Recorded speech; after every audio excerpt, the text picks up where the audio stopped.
Hello YouTube, it's your boy B3, back with another kicking graphic novel review. Today we're talking about one I've actually wanted to talk about for a really long time, kind of just now getting around to it. It is Lugosi, The Rise and Fall of Hollywood's Dracula. It is a biographical graphic novel, very interesting. And they also did one about Rod Sterling, and I think there's a Gary Gygax one. I do want to read those eventually, but I read Lugosi because he is my favorite actor of all time and is in some of my favorite movies of all time, like Dracula, Abbott and Costello Meet Frankenstein, and The Black Cat. I mean, when he looked Karloff in the eyes, and he said to him, "Do you know what I'm going to do to you now?" I was transported to a place of true horror. Amazing. Amazing. And I've reviewed a lot of his films on the second channel, if you want to check those out. But I've actually read a lot of biographies about him that are quote-unquote normal books, as people like to call them. Comics are normal books too. But I always want to know more about Lugosi, you know? Such a fascinating man with such a fascinating life and a fascinating career. And a lot of the biographies I've read pulled their punches, I felt like, at the time. This one does not. We're going to talk about that after I read you the back of the book. As horror cinema's most iconic actor, Bela Lugosi is forever remembered for his haunting role as Count Dracula, frightening filmgoers for many years. But once the cameras finally stopped rolling, that's when Lugosi himself learned what true terror was. Beginning with his early years in Hungary as a young actor and activist, the first of its kind graphic memoir details Lugosi's flight from his homeland after becoming an enemy of the state and his eventual move to the U.S., where his career flourished. For a while. Following a pivotal mistake that allowed Boris Karloff's star to rise while his plummeted, Lugosi's pride, extravagant lifestyle, and addiction to drugs, women, and the high life led to his tragic decline and humiliating later years that saw him join forces with infamous B-movie director Ed Wood for one last shot at stardom. From the acclaimed writer-artist of The Twilight Man, Rod Sterling, and The Birth of Television comes an unforgettable examination of the life and work of one of Hollywood's most enduring stars. Yeah. So, this book is by Corin Shadami, and the foreword is by Joe R. Lansdale. Just so you know. And the whole thing is in black and white, just like his movies. I thought that was a good touch. I used to not like black and white comics, but I think I just got over that. I think that was just me being immature. But it starts with Lugosi checking into rehab. Drug rehab. And it's horrifying and sad, but then it starts to touch on his childhood and his early years before he moved to the United States. Incredibly interesting, because pretty much all the other biographies I've read, they were like, oh yeah, he lived in Hungary or whatever, blah blah blah, and he moved here and the government changed up.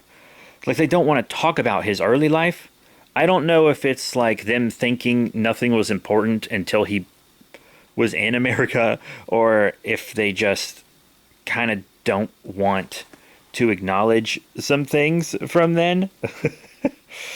I don't know. There's some like horrifying imagery, like him hallucinating at his bedside, and it's insane. It's really insane. There's just so much going on, and it shows Bela Lugosi talking about the philosophy of his life and all this other stuff and all the women he's been with. He was married multiple times. Many times. And see, here's a quote. Bela, already deeply passionate about socialist causes, was one of the leaders of this new union, end quote. So Bela Lugosi was a communist in his early life, straight up. He worked for the communist government. He was a communist. He was like running their arts or something, I believe. But actually every other biography I've read didn't touch on that. And then one of the ones I've read spent like an entire chapter trying to convince the reader, don't worry, Lugosi wasn't a communist. Oh, Lugosi wasn't a communist. Don't worry about that. But he definitely was. He worked for him. And yeah, I know, just because you work for someone doesn't mean you're the same thing they are. But, and like, nothing really, like, he didn't get blacklisted or anything during the Red Scare, but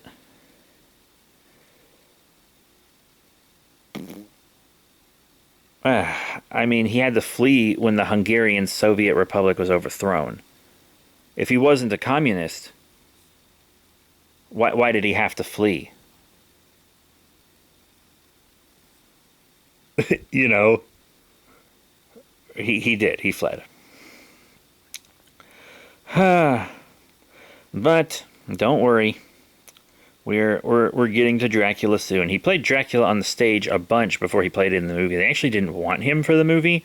He did it for like a quarter of the other male lead's salary just so he could get the part, which worked out because god damn did he do a good job. Amazing film. Even to this day, when someone thinks of Dracula, he's what they picture, even if they don't know that they're picturing Lugosi. But he did mishandle his own career a little. He was maybe a little too proud. And yeah, when you're an actor, you do have to choose your roles carefully. Like, if you choose something that's written super poorly in a bad movie, that can affect your career negatively. Even if you do a good job, if the movie's shit, you know, you can still do poorly. And now let's talk about Frankenstein. Yeah, I mean, Homie was amazing in Dracula. He was blowing up. But there are a lot of stories about what happened with Frankenstein. And to be completely honest, I don't know what to believe.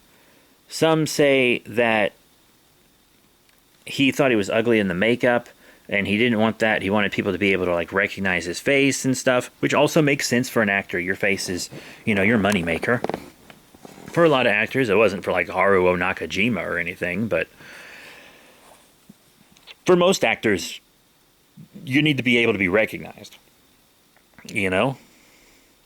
And some people say that he turned it down because he hated the makeup, or that when the producers and stuff saw him in the test makeup, they laughed him out of the room. And then there are some people that just say completely, there's 1,000 different stories about this. I don't know what's true. Sometimes when there's conflicting stories, it's just maybe like two big stories, and I guess there are still like that, but I've heard so many different stories in so many different biographies and documentaries and articles. I've read as much about Lugosi and watched as much about Lugosi as really any person could. And I've even seen some people say that he turned down the role because the monster was different than what Karloff got. Because there's a lot of emotion coming from the monster. And he doesn't have any speaking lines until the sequel. But he's always like, "Rah!" But there's a lot of emotion to it. He's sympathetic. And apparently in earlier drafts, the ones that Lugosi looked at, he wasn't that sympathetic monster yet. Even though he kind of is in the book too. So I don't know why that wouldn't be in the immediate draft.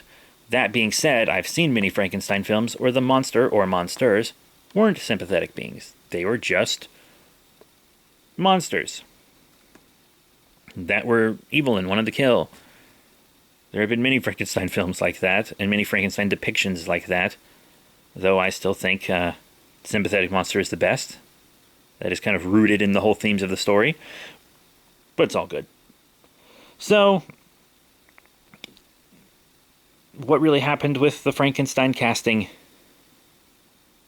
I don't know.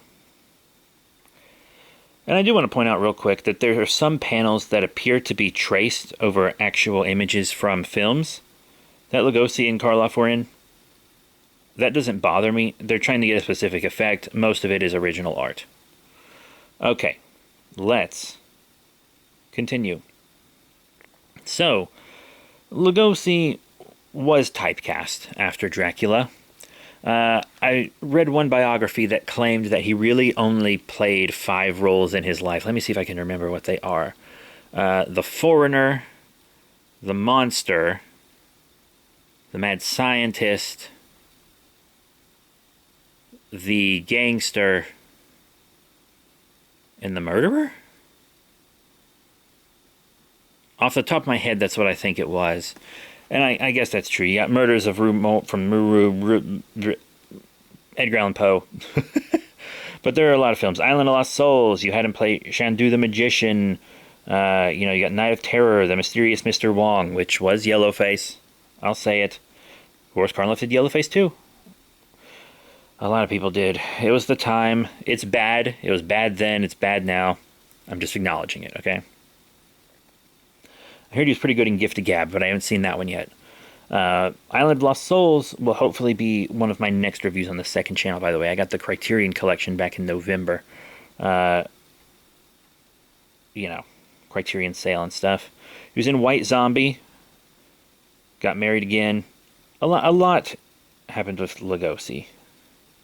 And I really want to point out, again, that this book, very good at talking about the good and bad of Lugosi. Talks some about him and Karloff and their kind of feud, kind of highlighted in The Raven. Talked about he could be maybe a little bit of a diva, and there were times when he was relying on drugs in order to be able to perform. He was old and sick, and he didn't have the energy to perform, but it's the only thing he ever wanted to do. He loved it. Even when Lugosi was in trashy shit B movies just for a quick buck, he gave it 100% every time, and that is why he's remembered so goddamn fondly. I mean, Igor, Dr. Frankenstein's assistant? Well, that's not in the book. It's not even in the original James Whale Boris Karloff film. In fact, Igor doesn't appear until the 3rd film, and he's kind of retconned back into the original. They didn't really care about continuity as much between movies in these days because there weren't like home releases or streaming or anything, so a lot of people might not remember those finer details. Sometimes the biggest movies were re-released in the theaters, but a lot of time films were just destroyed after they were shown, and they recycled the film. So a lot of movies are lost because of that. Luckily, Son of Frankenstein is not, where he plays Igor. It's spelled with a Y, by the way. Y-G-O-R. That's the whole point of the Igor joke in Young Frankenstein. I-G-O-R is misspelling. That's not how you spell Igor. Now you get that joke if you didn't already. But it talks about all their new stuff. And it talks about when Lon Chaney Jr. played Dracula in Son of Dracula and not Lugosi. That didn't go over well. He did end up eventually playing Frankenstein's monster. He did a better job than people give him credit for. He was old and sick, and he couldn't play the monster every time the monster was on screen. But you can really tell when it's him because he has his arms held out and stuff, Because at the end of Ghost of Frankenstein, Igor's brain is put in the monster's body. The monster becomes a different person. But Igor's blood type, not the same as the monster's. So he goes blind, and eventually his brain devolves into something more akin to what the original monster had. So when you see Lugosi in the sequel to that one, meets the Wolfman, he's walking with his arms out because he's playing the monster as blind, right? So when you see him with his arms out like that, that's Lugosi. Pretty cool, huh? Anyways, a lot went wrong for him. He did a lot of vaudeville, much of which he played Dracula. He hosted horror things. He was on radio a lot. But even with all of the different biographies I've read, this one still taught me a lot. And we didn't have 100%. Like this was a long time ago, guys. It was a long time ago, during the advent of film, and especially talkie films, and the advent of horror films. That's when he was at his peak, So there are some things that are conjecture and are just always gonna be. But sadly, Lugosi passed during the filming of Plan 9 from Outer Space. The Ed Wood films got Tor Johnson and etc. in it.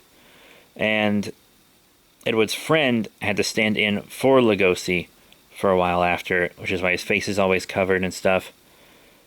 This book really has a tearjerker of an ending. There's one of the next to last page is Ed Wood driving Lugosi around. And Ed Wood says, "Bela, why are you crying?" And Lugosi tells him that he's made him so happy, that he let him act one last time before he died. And then the next page is Lugosi in his casket, in a cloak, not unsimilar to the one he wore in the Dracula film. Not the same one. I believe his son is in possession of that currently. It is a priceless piece of film history. But Lugosi was buried in one similar to it. We, of course, see concept sketches and whatnot in the back.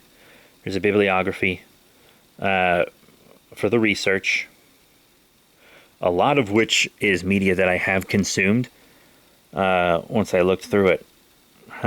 That's interesting. But there's also a little bit for The Twilight Man, Rod Serling, and the birth of television. Rod Serling, of course, hosted The Twilight Zone, which was very similar to the comic book Tales from the Crypt. Tales from the Crypt.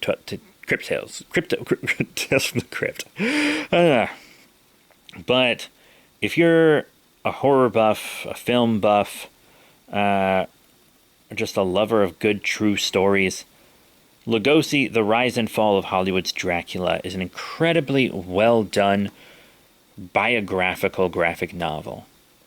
I think it's a criminally underrated book, and you should definitely check it out if you love Lugosi or Dracula, film, or just damn good media. So that's it. I do want to do the Rod Serling and Gary Gygax ones at some point, and I'm sure I will. But I'm not in as big of a rush to read those as I was the Lugosi. The next one will be Twilight Man for sure, and then D&D. I mean, I have the complete Twilight Zone original series, and I've played Dungeons and Dragons for years. They're both things close to my heart, but Lugosi is closer, and it's a great book. I mean, it's no Persepolis. That's an autobiographical graphic novel that I studied in college. Amazing book. I still have my copy of it to this day. It's incredible. I need to read the second one. But Lugosi, The Rise and Fall of Hollywood's Dracula by Corin Shadami. Corin Shadami, sorry. Is an incredible book that I highly recommend to everyone. Just keep in mind, there's a lot of depressing stuff in there, a lot of drug use, etc. But I do feel it doesn't hold anything back and tries to be as truthful and as accurate as it can be. And I respect the shit out of that. That's all for today. Thank you all very much for your support. Remember to rate, comment, subscribe. Check out all the cool links in the description below. Facebook, Twitter, etc. And I'll be seeing you all next time. Bye for now.